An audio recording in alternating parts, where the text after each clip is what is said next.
এখন আমরা 2 নম্বর কোশ্চেনটি দেখব, অর্থাৎ মেকানিক্যাল ডিপার্টমেন্টের জন্য নন থেকে যেই ম্যাথের কোশ্চেনটি ছিল তার 2 নম্বর প্রশ্নটি এমন ছিল।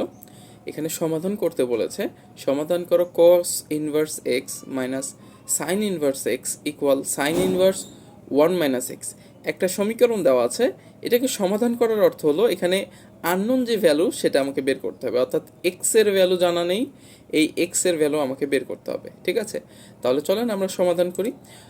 আমাদেরকে এই ইকুয়েশনটা দেওয়া আছে, এখান থেকে আমি প্রথম কাজটি কী করতে পারি, আমার যেহেতু এক্স এর ভ্যালু লাগবে তাই না, এক্স এর টার্মটি লাগবে, তো এখানে আমি এই সাইন ইনভার্স 1 মাইনাস এক্স, এখান থেকে সাইন ইনভার্সকে যদি এই পাশে পার করি তাহলে এখানে 1 মাইনাস এক্স থেকে যাবে, তখন আমি চাইলেই সাইন এ মাইনাস বি এর ফর্মুলা অ্যাপ্লাই করতে পারবো। হ্যাঁ, তো আমি আমার সূত্র অ্যাপ্লাইয়ের সুবিধার্থে এই পরিবর্তনটা করব, অর্থাৎ কি করলাম, এই যে সাইন ইনভার্স 1 রয়েছে এটাকে ইকুয়ালের এক পাশে নিয়ে আসলাম, ইকুয়ালের এই পাশে আসলে ইনভার্সটি কী হয়ে যাবে, শুধু সাইনে রূপান্তরিত হয়ে যাবে, তাহলে সাইন পেলাম। আর অ্যাজ ইট ইজ এর এখানে যে লাইনটি রয়েছিল সেটি ব্র্যাকেটের মধ্যে চলে আসলো, তাহলে আমরা পাচ্ছি sign cause inverse x minus sine inverse x. তাহলে এখানে আমি সাইন কজ ইনভার্স এক্সকে যদি এ ধরি এবং সাইন ইনভার্স এক্সকে যদি বি ধরি তাহলে সাইন এ মাইনাস বি এর ফর্মুলা অ্যাপ্লাই করতে পারবো। ঠিক আছে, তাহলে সাইন এ মাইনাস বি এর ফর্মুলা কি আপনাদের জানা যদি থাকে, সেটি হলো sine A cos B minus cos A sine B, তাই না? ওকে, তাহলে আমি এখানে ফর্মুলা অ্যাপ্লাই করে দিলাম, সাইন এ, এ অর্থাৎ cos inverse x, sine A into cos B, B হচ্ছে এটা cos B, minus cos A, cos এর মান হচ্ছে cos inverse x into sine B, sine এবং সাইন বি চলে আসলো, ইকুয়াল অ্যাজ ইট ইজ এ পাশের লাইনটা থেকে গেল 1 মাইনাস এক্স। ঠিক আছে, তাহলে আমরা কি পাচ্ছি, sign cause inverse x into cos sign inverse x minus cause inverse x into sign inverse x equal 1 minus x. ঠিক আছে, এখন আমার কাজ হলো এই যে কজ ইনভার্স এক্স রয়েছে এটাকে যদি আমি কোনোভাবে সাইন ইনভার্স করতে পারি তাহলে সাইন এবং সাইন ইনভার্সকে আমি ভ্যানিশ করতে পারি। ঠিক আছে, পরবর্তী লাইনে আমি এই কাজটি করব, আর এটি খুবই সহজ, আমরা ত্রিভুজ থেকে করতে পারি, তাই না? কজের যদি আমরা ত্রিভুজ অঙ্কন করি, ত্রিভুজ থেকে কজের ভ্যালু থেকে আমরা সাইনের ভ্যালু আনতে পারি, তাহলে এই কজকে যদি আমি সাইনের ফরম্যাটে আনি তাহলে কিছুটা এমন দেখায়, সাইন থেকে গেল কজ এক্সকে আমি কজ ইনভার্স এক্সকে সাইন ইনভার্সে পরিণত করলে root over 1 minus x square পাই। এখানে পিথাগোরাস অ্যাপ্লাই হয়েছে, আমরা জানি যে ত্রিভুজ থেকে কিভাবে বের করতে হয়, এটা এখানে করলাম।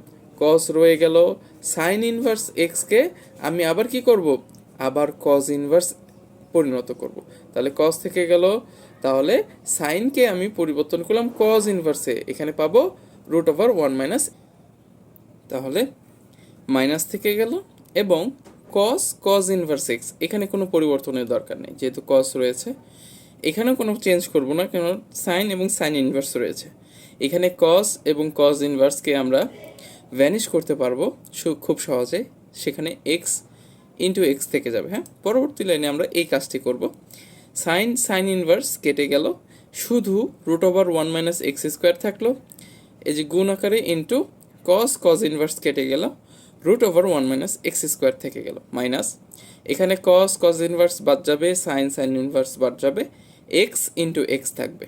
ঠিক আছে, ইকুয়ালের ওই পাশে অ্যাজ ইট ইজ থেকে গেল। এখান থেকে আমরা জানি যে দুটি রুট জাতীয় সংখ্যা যাদের বেশ সমান হয় তারা পরস্পর গুণ হলে মূল সংখ্যাটি চলে আসে, অর্থাৎ এখান থেকে কি রুটটি আমাদের বাদ চলে যাবে, এটি দুটি যদি গুণ হয় রুট বাদ চলে যাবে, মাইনাস এক্স ইন্টু এক্স হবে এক্স স্কোয়ার, তাহলে এখানে আমরা পাচ্ছি 1 minus x square minus x square. হ্যাঁ, ইকুয়ালের এ পাশে 1 মাইনাস এক্স থেকে গেল। পরবর্তী লাইনে আমরা কি করি, 1 থাকলো, মাইনাস এক্স স্কোয়ার হয় মাইনাস 2x স্কোয়ার, এবং ইকুয়ালের ওই পাশে 1 মাইনাস এক্স থাকে যায়। পরবর্তী লাইনে আমরা দেখি এই 1 বাদ চলে যাবে, এখানেও +1, ইকুয়ালের ওই পাশেও +1, প্লাস মাইনাসে কাটা চলে যাবে যদি আমরা এক পাশে নিয়ে আসি, আর আমরা এই মাইনাস এক্স স্কোয়ারকে যদি ওই পাশে নিয়ে যাই তাহলে আমরা পাবো 2x স্কোয়ার মাইনাস এক্স, এবং ইকুয়ালের ওই পাশে 0 পাবো, যেহেতু একটা সমীকরণ ইকুয়াল 0। কী করলাম আমরা, এই যে এখানে মাইনাস এক্স স্কোয়ার ছিল, এখানে মাইনাস এক্স ছিল, তাই না?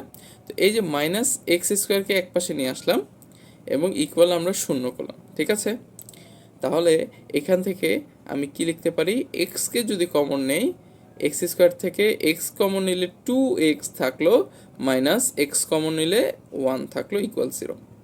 এই কন্ডিশনে আসার পরে আমি দুইভাবে লিখতে পারি, অর্থাৎ এক্স এর ভ্যালু শূন্য একবার নিতে পারি এবং 2x মাইনাস 1 ইকুয়ালও শূন্য নিতে পারি, ঠিক আছে? তাহলে আমি বিষয়টা এমন করতে পারবো যে এই এক্স এর ভ্যালু সরাসরি শূন্য, এটা একটা মান, এটা আমার একটা অ্যান্সার। যেহেতু সমাধান করতে বলেছে, অর্থাৎ আননোন ভ্যালু আমাকে বের করতে হবে এক্স এর ভ্যালু, তো প্রথম এক্স এর ভ্যালু আমি শূন্য পেলাম। আরেকটি কাজ আছে, এই যে 2x মাইনাস 1 ইকুয়াল 0, এটা লেখার পরেও আমি যে 2x মাইনাস 1 ইকুয়াল 0, এখান থেকেও এক্স এর ভ্যালু পাবো। 1কে এই পাশে পার করলাম এবং এক্স ইকুয়াল 1/2, অর্থাৎ হাফ, এটাও আমার কাঙ্ক্ষিত অ্যান্সার।